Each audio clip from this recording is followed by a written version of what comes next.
Dad's caretaker believed his dementia would make her victorious, but karma had other plans. Can you imagine thinking your own father was losing his mind to dementia, only to discover a horrifying truth? Someone was systematically poisoning him, right under our noses, planning to take everything he had, even his life. It was a betrayal so deep, it still chills me to the bone. 6 months ago, our world got a little rocky. My dad, after a mild stroke, needed a hand with daily stuff, meds, doctor's appointments. He could still walk and talk, but my brother, Victor, and I both worked full-time. We needed someone reliable, so we hired Diane through an agency. She had these amazing references, 15 years of experience, and honestly, she just seemed so caring. Dad loved her instantly. He said she reminded him of our mom, who we lost 3 years prior. We thought, finally, a perfect solution. Oh, how wrong we were. But within weeks, things started to feel off. Diane began overstepping. She rearranged all of Dad's furniture without asking, insisting it was better for his recovery. Then, she threw out Mom's cherished belongings from the bedroom, claiming they were dust collectors affecting his breathing. My heart just ached. Mom's things gone. She'd cook these elaborate meals, but we weren't invited. Dad needs calm dining experiences, she'd say. And when we did visit, she'd hover, constantly interrupting, reminding Dad to take pills he'd already swallowed, or telling him to rest when he wasn't even tired. It was like she was trying to insert herself into every single interaction, every single moment with our dad. Then came the real sinister part, the isolation. Slowly, she convinced Dad his friends were too exhausting for his heart. She'd plant seeds of doubt, whispering that Victor and I only visited to check on our inheritance. She even told him neighbors gossiped about him being weak. It was insidious. Before long, Dad barely left his room when we visited. He seemed distant, confused. Diane would always speak for him, saying he'd had a bad night or wasn't feeling conversational. We tried, desperately, to talk to Dad alone, but Diane always had an excuse. He gets agitated without me, she'd say. He might fall. He could forget vital medical information. Always an excuse. 3 months in, Dad's confusion intensified. Seriously intensified. Sometimes he couldn't remember our names. He'd talk about Mom like she was still alive. He even accused us of stealing things that were literally right in front of him. Diane, with this grave expression, told us the stroke had triggered dementia. She even claimed the doctors had warned her this might happen. But we hadn't heard anything. When we called his doctors, they dropped a bomb. Diane handled all communications now. She was Dad's primary caregiver, with medical power of attorney. What? We never authorized that. We demanded to see the paperwork. And there it was, documents with Dad's shaky signature, giving her complete control over his medical decisions. Our lawyer looked at it. He said it looked legitimate. If Dad was competent when he signed it, we couldn't contest it. I felt this cold dread. How could this be happening? Diane started limiting our visits even further. Once a week. Then every 2 weeks. Dad gets too confused with too many people, she claimed. Then she moved into the house full-time. Round-the-clock care, she declared. And then the ultimate insult. She started calling herself his girlfriend. Then his fiancé. She'd post photos on social media, proudly wearing Mom's jewelry, the same jewelry she'd supposedly thrown out as dust collectors. I was beyond fuming. My blood boiled. We tried to get adult protective services involved. But Dad, completely drugged and manipulated, told them he was happy. Said Diane took excellent care of him. That his children were just jealous of his new relationship. The social worker just shrugged. No evidence of abuse, she said. Dad seems well cared for. Older people have the right to make their own choices. We were hitting every brick wall imaginable. Then last month, Diane announced they were getting married. Dad, she claimed, had proposed during a moment of clarity. He didn't want to die alone. The ceremony? Private. Immediate family, meaning us, wasn't invited because we'd been so unsupportive. And then the final gut-wrenching twist. She'd already gotten Dad to sign a new will, leaving her everything. Said his children had abandoned him in his time of need. That was it. Victor, out of sheer, absolute desperation, hired a private investigator. And what that PI found? It changed everything. Diane had done this twice before. In different states. Both times, she targeted elderly men who'd recently had strokes. Both men developed sudden dementia. Both married her quickly. And both died within a year, leaving her everything. Their families had suspected foul play, but couldn't prove a thing. The investigator also discovered Diane was putting something in Dad's food. He had photos of her crushing pills that were not Dad's prescribed medications. We didn't know what they were, but the PI warned us. Certain combinations of psychiatric drugs could mimic dementia symptoms perfectly. We were trapped. We couldn't go to the police without proof the pills were harmful. And getting Dad tested? That required Diane's consent, as his medical power of attorney. So, we had to get creative. Victor's wife, Ellen, is a pharmaceutical rep. She knew exactly which drug combinations would cause Dad's symptoms. We came up with a plan. We invited Diane to lunch. We put on our best fake smiles, saying we wanted to apologize and be supportive of her and Dad's wedding. While she was gone, Ellen and I raced back to the house. Our hearts were pounding. We tore through the house, searching frantically. Finally, we found them. The pills, hidden in a vitamin bottle in Diane's room. Antipsychotics, sedatives, exactly what Ellen suspected. We swapped them, replaced them with identical-looking vitamins. Then we installed tiny cameras. In Dad's room, in the kitchen, every angle covered. It was terrifying, exhilarating. This was our shot. Within 4 days, Dad's confusion started to clear. And the cameras? Oh, the cameras caught everything. Over the next week, we watched in horror. Diane crushed pills into Dad's morning oatmeal, grinding them to a fine powder with the back of a spoon. She'd check over her shoulder each time, even though she thought she was alone. Then she'd stir the powder until it disappeared. I watched her do the same with his afternoon smoothie, crushing pills on the kitchen counter, mixing them in while the blender ran. At dinner, she'd drop crushed pills into his tea while his back was turned. My stomach twisted into knots. 3 times a day. Methodically. Carefully. Poisoning my father. She was so practiced, so skilled at this. Like she'd done it 1,000 times before. Victor and I took turns watching the footage. Neither of us could handle seeing it all at once. Ellen had to leave the room twice, physically sickened. But we needed every single clip. Every single moment of proof. Dad's change during those days was incredible. And so sad. By day 6, he asked Diane where his reading glasses were. In a complete, clear sentence. She froze. You could see the sheer panic flash across her face on the camera footage. She recovered quickly, but her hands shook as she handed him his glasses. By day 8, Dad asked why Victor and I hadn't visited lately. Diane scrambled, making excuses about us being busy. Her voice got higher faster. Dad just nodded, but he looked deeply confused. Why would his own kids be too busy? The cameras caught Diane pacing in the kitchen after that conversation, chewing her nails, checking her phone. She knew something was wrong. She just couldn't figure out what. That Tuesday morning, we met with Prudence Hassan, the elder abuse lawyer. She was a small woman in her 50s with sharp, unblinking eyes. We laid out everything. The swapped pills, the PI's photos, the camera footage, his entire report. Prudence watched the footage. For minutes, she said nothing. Then she leaned back. You have a very strong case, she told us. But we had to be careful. Confronting Diane directly could be seen as entrapment or messing with evidence. We needed to involve the authorities first. Officially, Victor wanted to throw Diane out immediately, but Prudence cut him off. I understand the urge, she said, but that could ruin the criminal case. The evidence has to be collected properly by police with warrants. We had to resist that urge, no matter how good it would feel. Right there, Prudence picked up her phone. She called Detective Shirley Flores with the police elder abuse unit. Prudence explained the situation briefly. She told us Shirley had handled caregiver cases before. She knew how these predators worked.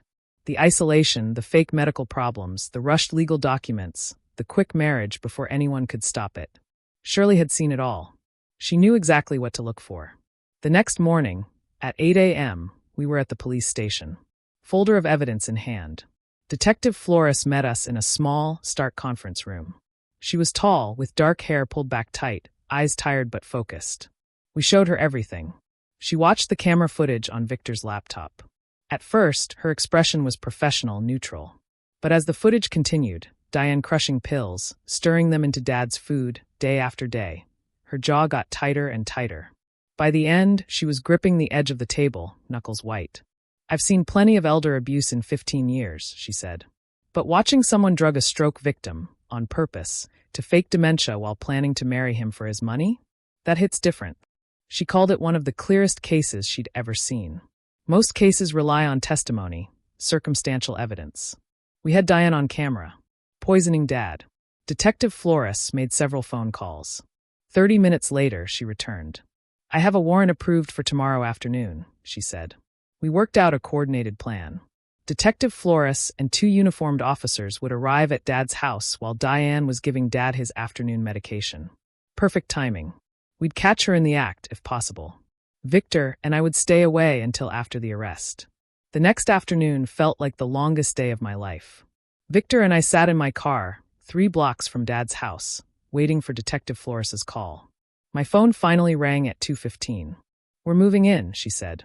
Stay back for another 30 minutes. We drove to a coffee shop. Pretended to drink coffee we couldn't taste.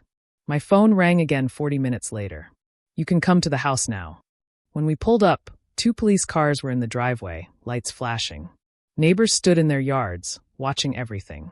We went inside. Detective Flores was in the kitchen with 2 uniformed officers. Evidence bags were spread across the counter. The vitamin bottle with the hidden pills tagged and labeled. Another bag held the pills Diane had been crushing that very afternoon. A third had the mortar and pestle. Officers were photographing everything. One officer was in Dad's room, installing official cameras to replace our hidden ones. Dad sat in his chair in the living room. Confused, yes, but way more alert than he'd been in months. He kept asking what was happening, why police were there. An officer gently explained they were collecting evidence. Dad asked clear, direct questions. His sentences were complete. His thoughts organized. It was like watching him come back to life. Diane sat on the couch, her hands behind her back, already in handcuffs. Her face had changed completely. No more sweet caregiver act. Now she just looked cold, calculating. Her eyes moved around the room, like she was planning her next move. Detective Flores stood in front of her, reading her rights. Diane was arrested for elder abuse, fraud, and giving harmful substances without a medical license. As each charge was read, Diane's expression got harder. Meaner. When the detective finished, Diane simply said she wanted her lawyer. Nothing else. Her voice was flat. Emotionless. Nothing like the caring, concerned tone she used around Dad. The 2 uniformed officers lifted Diane off the couch. Walked her toward the front door. She didn't fight. She didn't argue. Just walked, head up, like she was going somewhere normal, not to jail. Neighbors watched as they put Diane in the back of a police car. Mrs. Kim, next door, hand over her mouth. Mr. Rodriguez, filming on his phone. Part of me felt this intense satisfaction, seeing Diane led away. After months of watching her hurt Dad. But mostly I just felt an exhausted relief. Dad was finally safe. Victor stood next to me on the front porch, his arm around my shoulders. We watched the police car pull away. Then we turned and walked into our father's house. Freely, for the first time in months. Dad was still confused, though. He sat in his living room chair, looking around like he didn't recognize his own house. He kept asking where Diane went. Was she coming back to make his dinner? His words were clearer, yes, but his thoughts were still jumbled. The drugs were still working their way out of his system. He didn't understand yet what had really happened. He asked why the police were there, what they wanted with Diane. We tried to explain gently that Diane had been hurting him. But he shook his head. Diane took good care of me, he insisted. She made sure I took my medicine. Helped me with everything. The cognitive dissonance of watching him defend the woman who'd been poisoning him. It was almost unbearable. Ellen sat with Dad while Victor and I drove to the police station to give our official statements. Detective Flores met us in a small interview room, recording equipment on. We walked through everything, from hiring Diane 6 months ago, to her isolation tactics. The medical power of attorney, the will, the PI's findings, the pills, the cameras, her arrest. Detective Flores recorded everything, had us sign written statements. She explained Diane would likely make bail within a day or 2. She had no official criminal record, as her previous victims never pressed charges. So legally she looked clean. But there would be a restraining order, GPS monitoring. The DA was reviewing the charges, considering adding attempted murder. Those antipsychotics and sedatives at those doses could cause respiratory failure or cardiac arrest in elderly patients. Detective Flores said they were contacting the previous victims' families. If they could prove she'd done this before, it would strengthen the case significantly. We left the station 3 hours later. Exhausted, yes, but relieved. The legal process was finally moving forward. The next morning, we started interviewing nurses from a different agency. This time, we ran extensive background checks ourselves. Called references. Spoke to actual people. Verified every single detail. No chances after Diane. The agency sent 5 candidates. The fourth, Nancy, had 20 years in elder care. Genuine references, clean background, warm but professional. When we explained what happened, Nancy looked horrified. She promised to help Dad recover properly. We hired her to come 4 hours a day for meals and medications until he was stable. Prudence met with us that afternoon. She'd already drafted emergency petitions to void the medical power of attorney and the new will. Argued both were obtained through fraud and undue influence while Dad was drugged. Filed them the same day. Requested an emergency hearing. The judge reviewed the evidence, the pills, the camera footage, police reports. He granted temporary orders. Frozen Dad's assets. Restored Victor and me as his healthcare proxies. Prudence said it was a good sign. The judge saw merit in our case. Dad's improvement continued rapidly. Off Diane's drug cocktail. By day 12, he recognized Victor and me clearly. Called us by name. Asked specific questions. We sat him down. Explained everything gently. The PI. Diane's previous victims. Discovering the pills. Replacing them. The cameras catching her. Her arrest. The charges. We watched his face, confusion, then disbelief. Diane wouldn't do that to me, he insisted. Then anger. As reality sank in. Then devastation. He finally understood how completely he'd been manipulated. He sat in silence, staring at his hands. Then a quiet voice. Did Diane ever care about me at all? Or was everything a lie? Victor told him the truth. She'd done this twice before.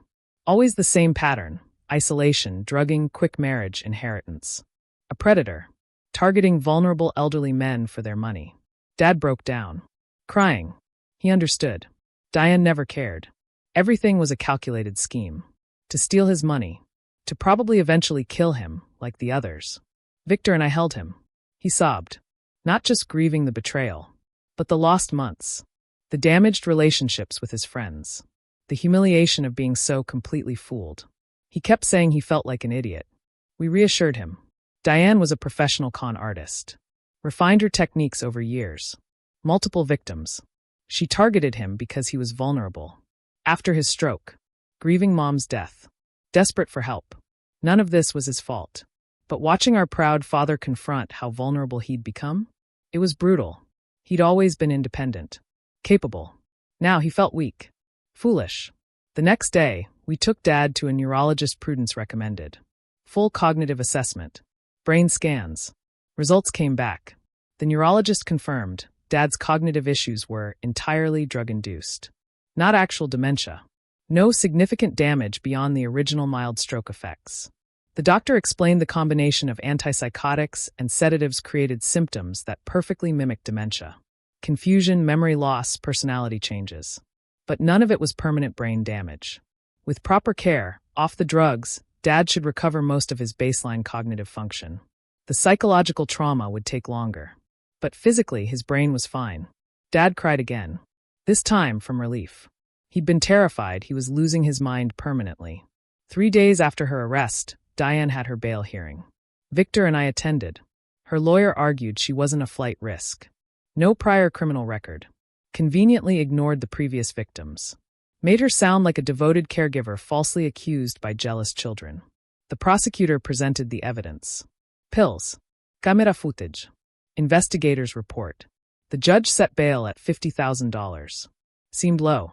But within 2 hours, Diane's family posted the full amount. She was released. GPS monitor. Restraining order. We watched her walk out. Felt sick knowing she was free. Over the next week, we reached out to Dad's friends. Explained what happened. Most were shocked. Angry. Lara arrived at Dad's house the next day, nearly in tears. Seeing him alert. Conversational. She hugged him. Apologized for believing Diane's lies. Dad reassured her. None of this was her fault. Lara, still struggling with shame, told us how Diane had called her months ago. Dad's too tired for visitors. Made it sound like seeing friends was exhausting his heart. Lara felt terrible for not pushing back, not checking with us. Meanwhile, Prudence reviewed Dad's financial accounts. What she found made us furious. Diane had gotten Dad to add her name to his checking account while he was drugged, paying herself extra caregiver fees, using his credit cards for expensive items. Nearly $30,000 stolen in 6 months. Prudence documented everything. Added financial exploitation charges. We knew we'd probably never recover all the money. But it strengthened the criminal case. 2 weeks later, the district attorney filed formal charges against Diane. Elder abuse, fraud, theft, practicing medicine without a license, and 2 counts of attempted murder. Based on the drug combinations, the prosecutor explained the previous victims' families were cooperating now, providing statements, documentation, building a case showing Diane had done this multiple times across different states, always targeting vulnerable elderly men with recent strokes. The attempted murder charges came from pharmacist testimony. The specific drug combinations could have killed Dad if she'd continued. If convicted on all counts, 15 to 20 years minimum. The DA seemed confident. Camera footage. Pills. Pattern evidence. Prudence called 3 days later. Diane's lawyer wanted a plea deal. Diane offered to plead guilty to lesser charges, in exchange for testimony about how she obtained the drugs and if anyone at the agency helped her. The prosecutor was interested. They suspected accomplices. Prudence asked how he felt. Victor and I discussed it. Part of me wanted Diane to face a jury, convicted on every charge. But the DA explained trials were risky. Juries unpredictable. A solid plea deal guaranteed prison time. Without putting Dad through the stress of testifying, we told Prudence we'd support whatever Dad wanted, once he was clear-headed enough to decide. The hearing to void the medical power of attorney and fraudulent will happen 2 weeks after charges were filed. Victor and I sat in court. Prudence presented our evidence. Dad testified for nearly an hour. How Diane isolated him, controlled his meds, presented legal documents when he was drugged. He spoke clearly, calmly, explained how the confusion lifted, how he never wanted to marry Diane, or cut us out of his will. The judge asked about his mental state. Dad admitted he barely remembered signing anything. Diane told him it was routine paperwork. Diane's lawyer tried to argue Dad was competent, that his testimony was manipulated. The judge shut that down. First, after reviewing the camera footage, the ruling came immediately. Both documents void. Clear evidence of fraud. Undue influence. Dad's original will remain valid. Victor and I restored as healthcare proxies. The judge also ordered Diane to return all Dad's property, including Mom's jewelry, within 10 days, or face contempt charges. We left the courthouse, relieved, exhausted. Dad started seeing a therapist specializing in elder abuse trauma. The counselor understood the shame and trust issues. Dad struggled, felt stupid. I should have known better. The therapist helped him understand. Diane was a professional predator, targeted him because he was vulnerable. It wasn't his fault. Victor and I took turns staying at Dad's. Neither of us wanted him alone. We were running on empty. But seeing Dad improve daily? Worth it. He was reading the newspaper, doing crosswords, calling his friends. Small things. Showing his mind was working. Reclaiming his independence. His personality.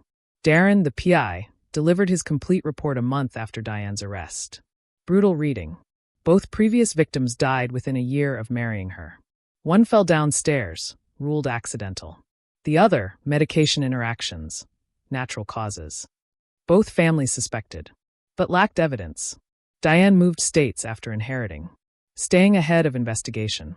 The report included financial records. Similar amounts stolen. Same tactics. Detective Flores called us 2 weeks later. Update. The previous victims' families were considering wrongful death lawsuits. One family found their father's original will, hidden by Diane, manipulated him into changing it weeks before his death. Just like Dad. The detective told us bluntly, she believed Diane would have eventually killed Dad too. Once the marriage was finalized, the legal documents in place. The only reason Dad survived? We caught her, before she completed her plan. That conversation hit hard, realizing how close we'd come to losing him permanently. Dad had a major setback when Laura showed him photos on social media of Diane wearing Mom's wedding ring. Someone had tagged Diane in old posts. There she was, smiling, with Mom's distinctive sapphire and diamond ring. Dad became agitated, depressed. Said it felt like Diane violated Mom's memory. We spent hours reassuring him. We'd get every piece of jewelry back. Diane would face consequences. But the emotional wound of seeing that stranger wearing his late wife's treasured ring? It cut deeper than the financial theft. Took him several days to recover. Ellen used her pharmaceutical connections. Traced how Diane got the drugs. Led to a pharmacist, Robert Kim. Selling controlled substances under the table. He got arrested 2 weeks after Diane. Admitted Diane had been buying from him for at least 5 years. Confirmed she'd used the same scheme multiple times. The DEA was building a case against Kim. He'd likely lose his license. Serve prison time. 3 weeks after Diane's arrest, Dad had recovered enough cognitive function. His emotional response shifted. From devastation to anger. He wanted to testify. Confront Diane in court. Everyone needed to know. Prudence warned him. Trial was months away. Plea deals might prevent direct confrontation. But Dad was determined. See justice done properly. Speak publicly. So other families would recognize the warning signs. His anger was healthier than the shame.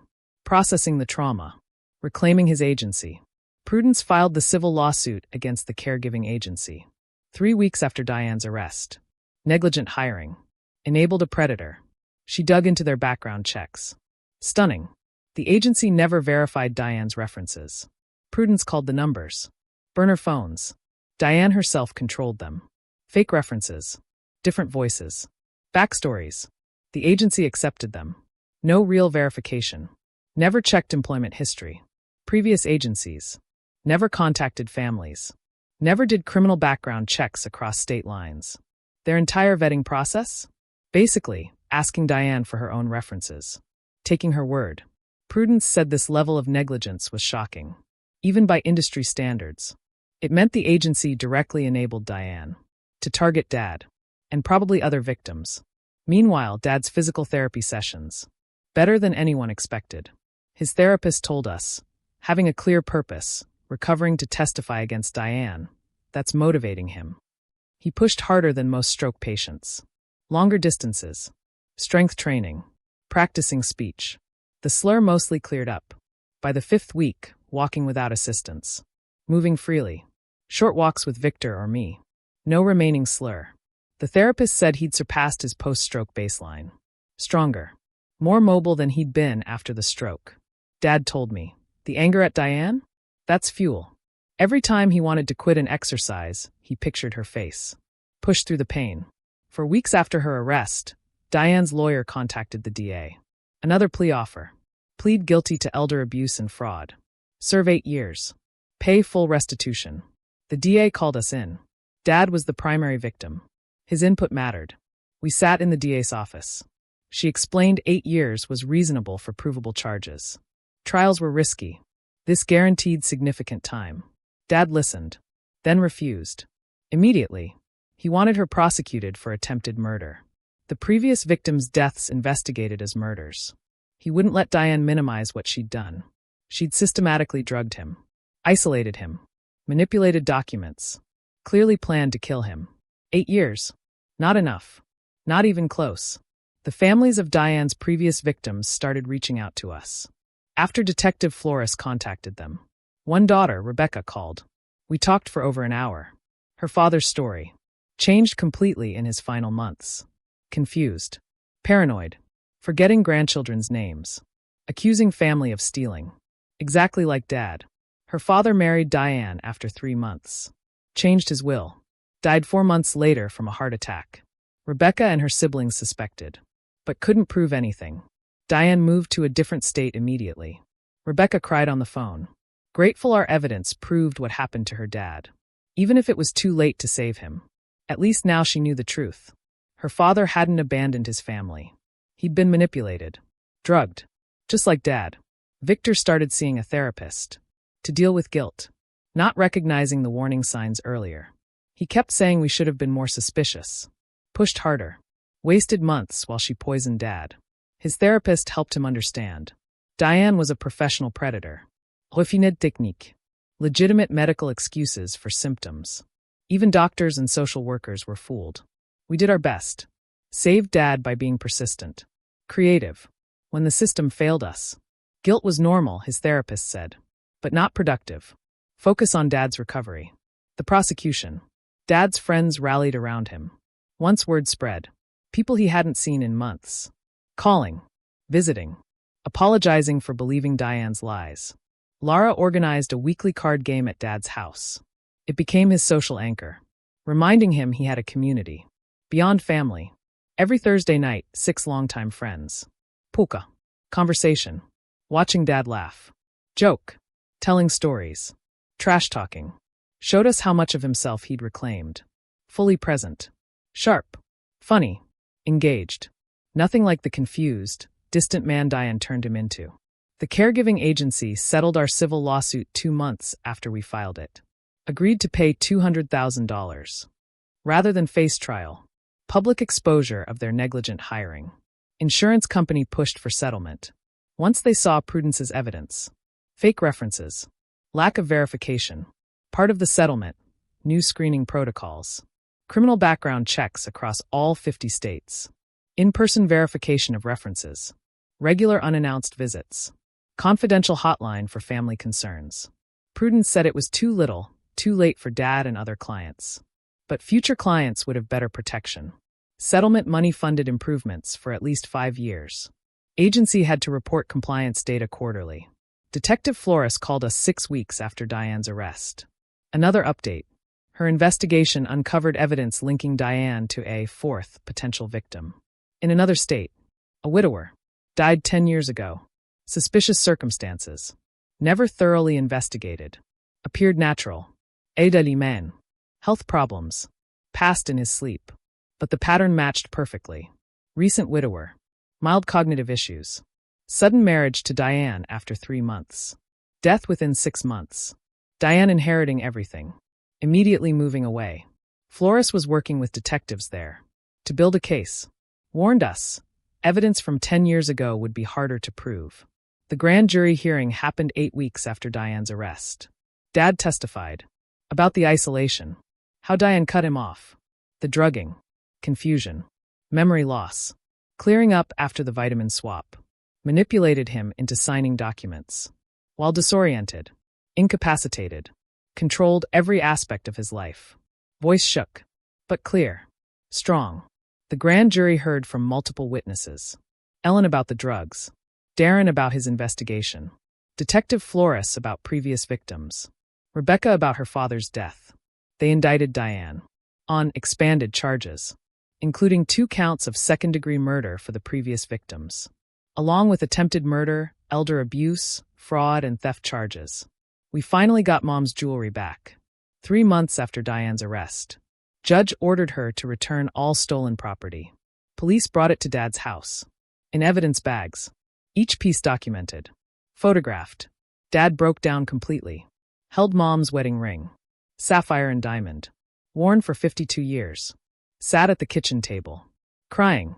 Turning the ring over. Remembering their life. How Diane tried to erase that history. Wearing Mom's things. Posting online. Victor and I sat with him. Let him grieve. Rage. Find some peace. Having these precious items back. Later that evening, Dad told us. He wanted to give the ring to Victor's daughter. When she was older. Wanted something positive to come from this nightmare. Mom's ring. To represent love. Commitment. Not theft. Violation. 4 months after Diane's arrest, Victor and I took Dad to a senior community. Independent apartments. Optional meal service. Dad crossed his arms. I'm not moving anywhere, he said. Perfectly capable of living in my own house. We explained. Not about capability. We worried about isolation. After everything. Neighbors his age. Might help him feel less alone. He grudged through the tour. Barely looked at the apartment. But something shifted. We walked past the common area. Group playing cards. One man called out. You play bridge? Dad admitted he used to. Every week. Before his stroke. The man waved him over. To watch a hand. Dad stayed for 2 hours. Victor and I handled paperwork. By the time we collected him, he'd agreed to move in. The following week. Scheduled himself into the Thursday afternoon card game. The DA called us 3 weeks after Dad settled into Riverside. Meeting about the trial timeline. Downtown office. Cramped. Case files everywhere. Diane's trial date, 6 months out. Murder trials required extensive preparation. Victims from multiple states. Different jurisdictions. Coordinate. Work with prosecutors in 2 other states. Gather physical evidence. Line up expert witnesses. Prepare testimony from dozens of people. Patience needed. But the case was strong. Camera footage. Pills. Pattern of previous victims. Dad's clear recovery. She warned us. Diane's lawyer would try every delay tactic. 6-month timeline might stretch. But she was committed to justice. For Dad. And the families of Diane's previous victims. Dad started volunteering with the Elder Protection Alliance.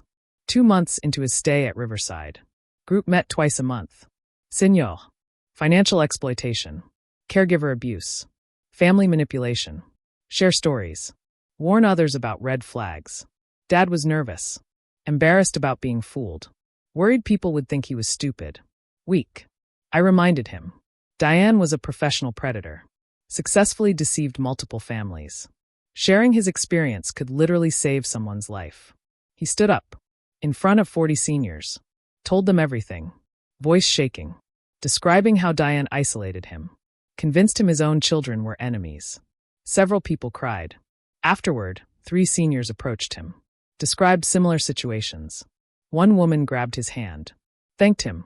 Making her feel less alone. Ashamed to tell anyone her daughter-in-law was stealing. Dad came home energized. Not drained. Found a purpose.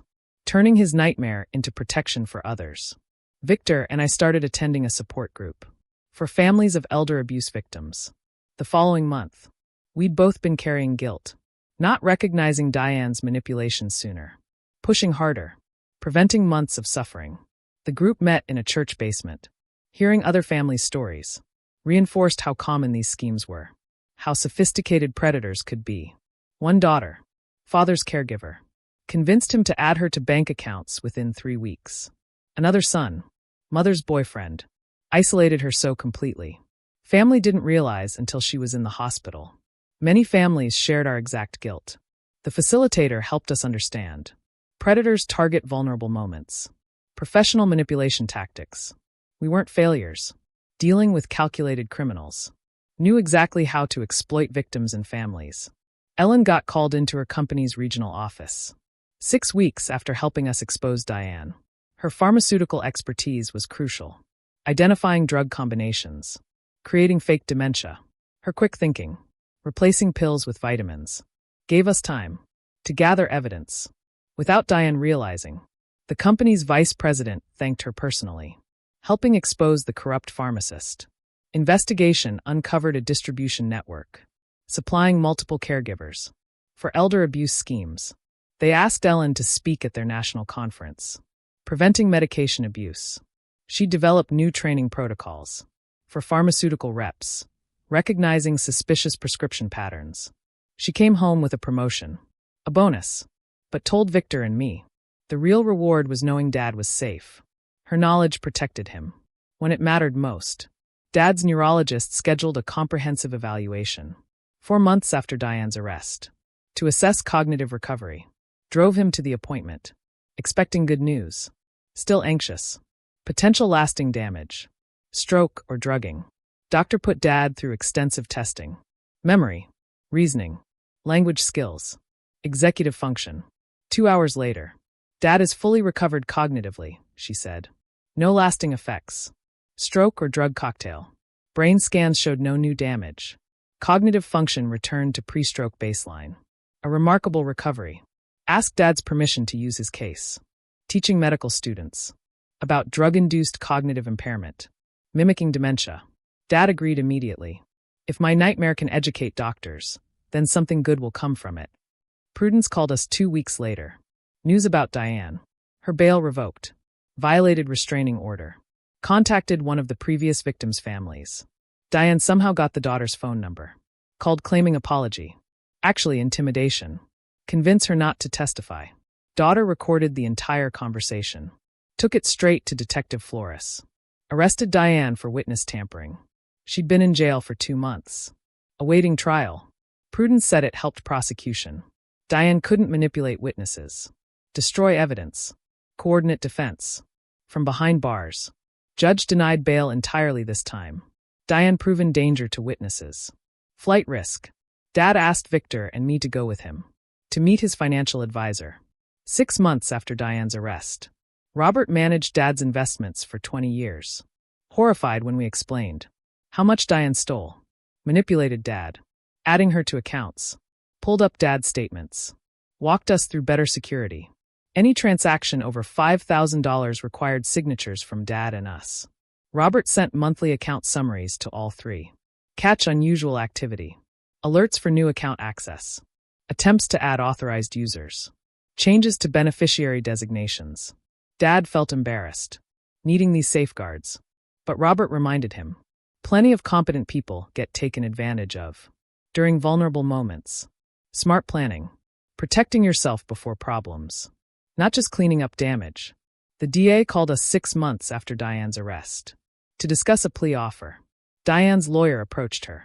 Final proposal. Realized evidence was overwhelming. Trial likely life without parole. Diane would plead guilty to all charges, including 2 counts of second-degree murder. Accept 25 years to life. Provide full testimony about her methods. Any accomplices.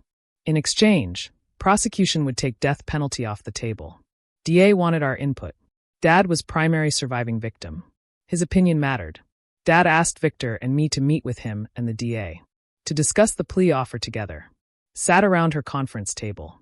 Dad struggled with the decision, hands shaking slightly, talking through conflicting feelings. Part of him wanted to confront Diane at trial, look her in the eye, testify. Every detail of manipulation, drugging, theft.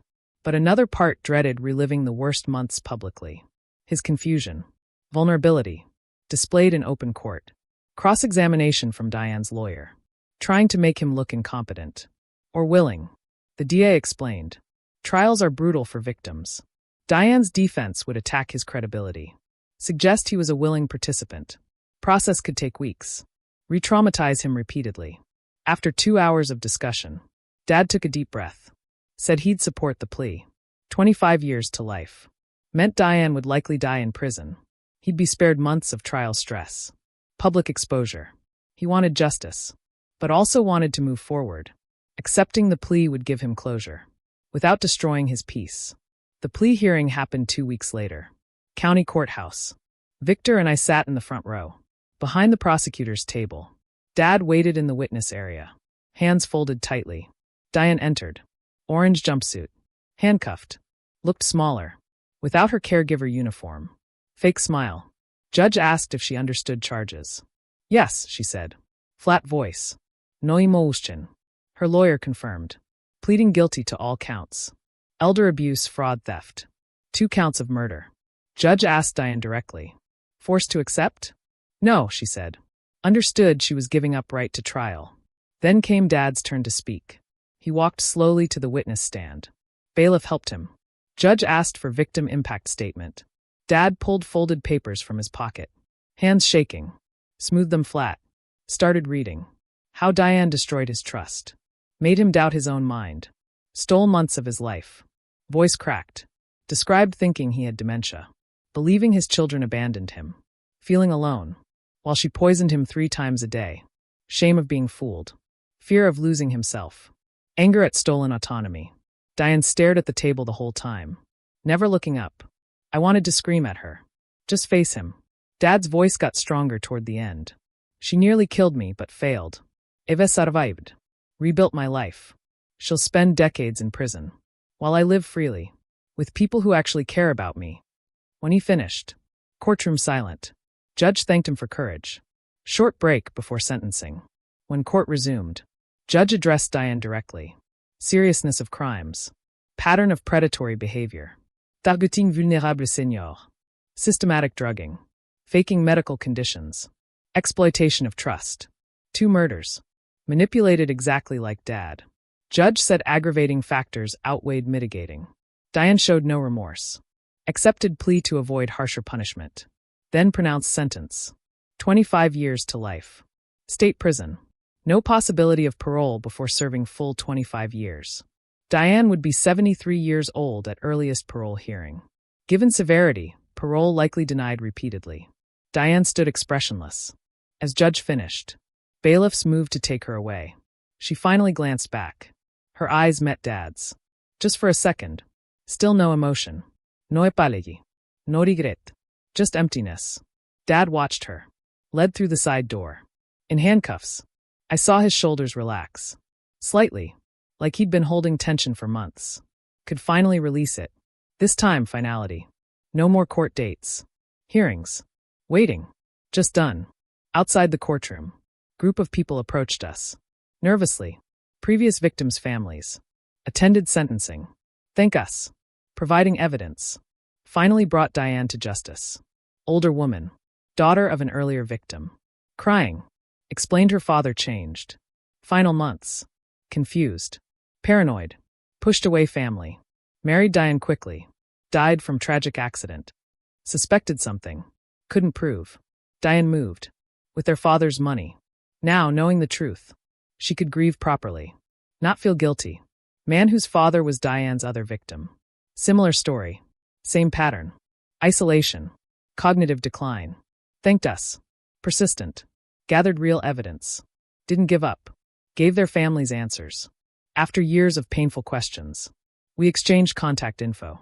Promised to stay in touch. Bonded by shared trauma. Relief. Diane couldn't hurt anyone else. Victor told them Dad would want to talk. Knowing he wasn't alone. Might help his healing. Dad threw a small celebration dinner. At his senior living community. 3 days after sentencing. He'd moved into an apartment there 2 months earlier. Security of people around. Still independence. Invited family. Close friends. Maybe 20 people. Community's private dining room.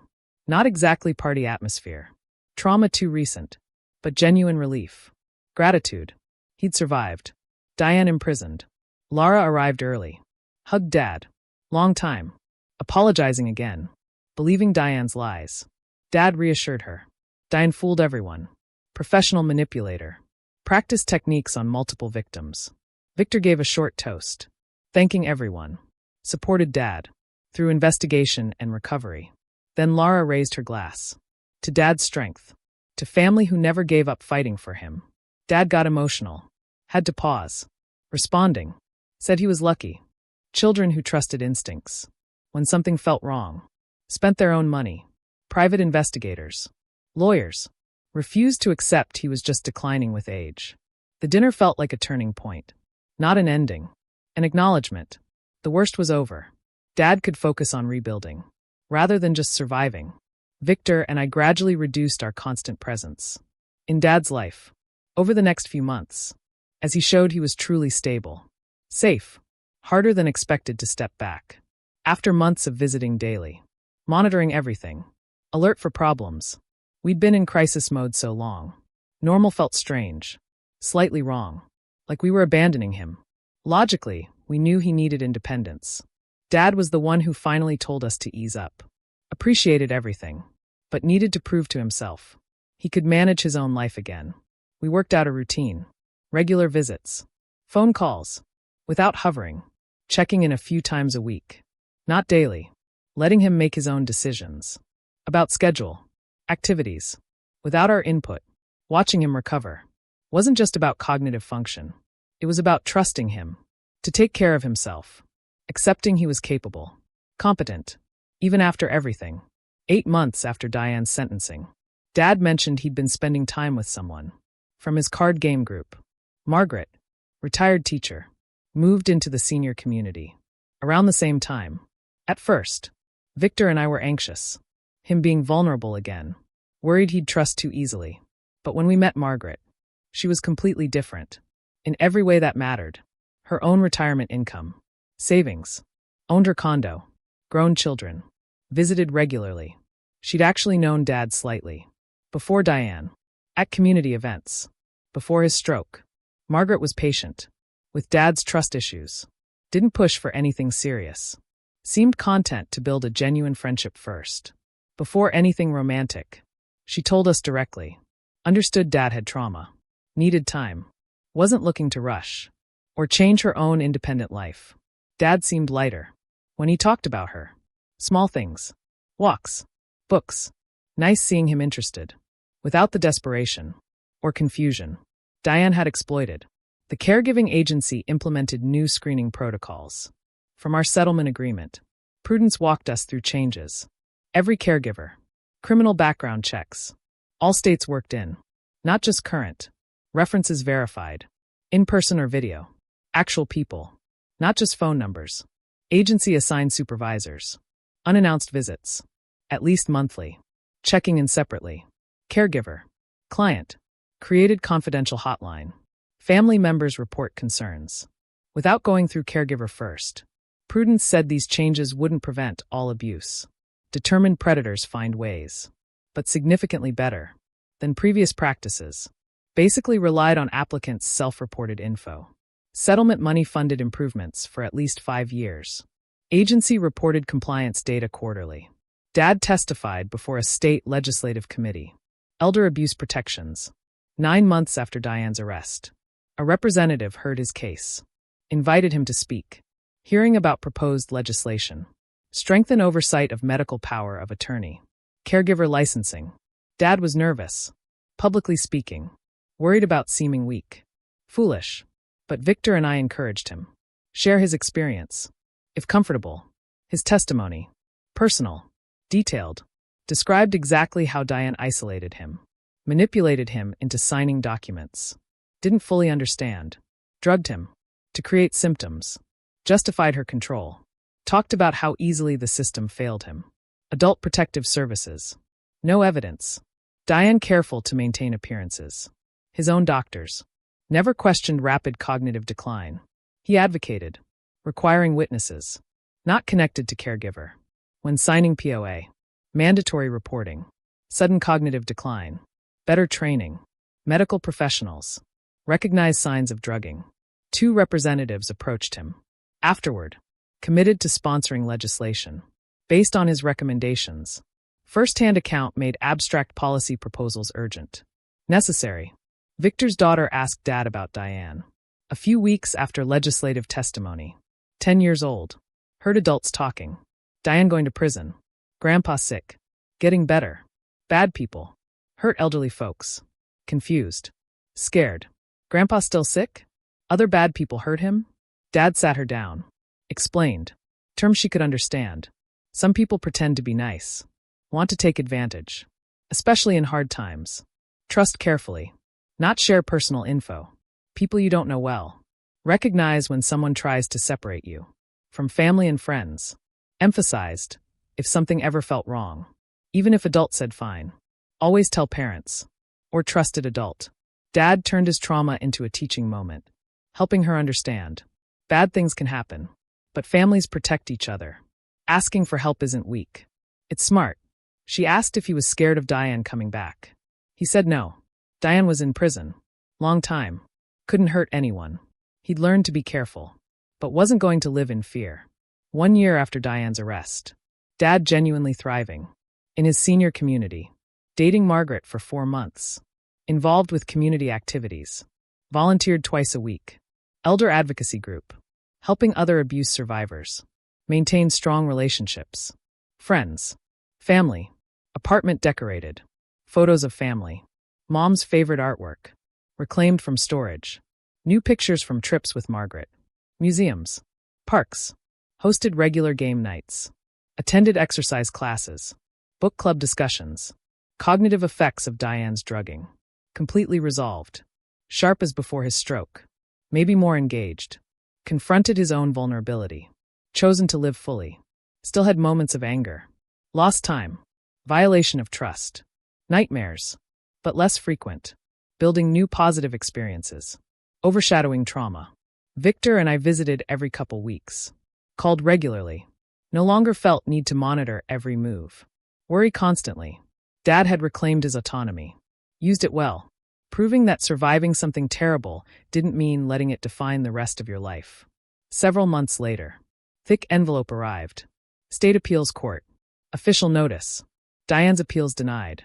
Lawyers argued confession coerced. Sentence excessive. Appeals court rejected claims. No merit. Conviction and sentence final. Serve full 25 years minimum. Before eligible for parole. Dad called us immediately. Voice lighter than in months. Weight lifted. Knowing Diane couldn't file more appeals. Find legal loophole. Gave him real peace. Final legal closure. He could stop looking over his shoulder. Focus completely on rebuilding his life. A few weeks after appeal denial, Dad and Margaret packed his car, drove out west, visit national parks. Something Dad always wanted to do. Never felt confident after stroke. 10 days hiking easy trails. Photos at scenic overlooks. Small motels. Dad sent pictures from Grand Canyon. Standing at viewpoint. Hiking boots. Sun hut. Healthy. Genuinely happy. Way we hadn't seen since Mom died. Photos of him and Margaret at Zion. Bryce Canyon. Monument Valley. Each showed Dad more relaxed. Engaged. Victor and I looked through photos. Agreed. Seeing Dad reclaim his life. Confidence. Best possible outcome. After everything he'd survived. When Dad returned from the trip, Elder Advocacy Group contacted him. Led new support program. For abuse survivors. Pairing him with others. Similar exploitation. Caregivers. Family members. Hesitant at first. Worried about re-traumatizing himself. Constantly discussing Diane. Not qualified to counsel. Program coordinator explained. Survivors support each other. Not professional therapists. Dad's public testimony. Advocacy work. Inspired other victims to come forward. Seek help. Dad agreed to try for 3 months. Found helping others actually aided his own healing. Unexpected ways. Listening to others. Reminded him he wasn't alone. Practical advice. Legal protections. Recognizing warning signs. Gave him purpose. Beyond just recovering. Around the same time, Dad started support program. Victor and I began attending therapy together. Process our own trauma. Watching Dad's decline. Fighting to save him. We'd been so focused on Dad's recovery. Hadn't dealt with our own guilt. Not recognizing Diane sooner. Stress of those months. Feeling helpless. Therapist helped us understand. Sophisticated predator. Refined tactics. Deliberately exploited normal family dynamics. Our trust in medical professionals. Pointed out we did recognize something was wrong. Took action. As soon as we had evidence. Many families never figure it out. Sessions helped Victor and me support each other better. Carrying different pieces of guilt and anger. Hadn't fully shared. 18 months after Diane's sentencing. Dad called us over to his apartment. Nervously told us. He'd proposed to Margaret. She said yes. This time, Victor and I were thrilled. Not horrified. Hugging Dad. Congratulating him. Without any dread. Margaret was transparent. Prenuptial agreement. Keeping finances separate. Involved us in wedding planning. Made sure Dad's will and legal documents protected everyone. Insisted on meeting prudence. Review paperwork. Wanted Victor and me to approve everything. Before signing.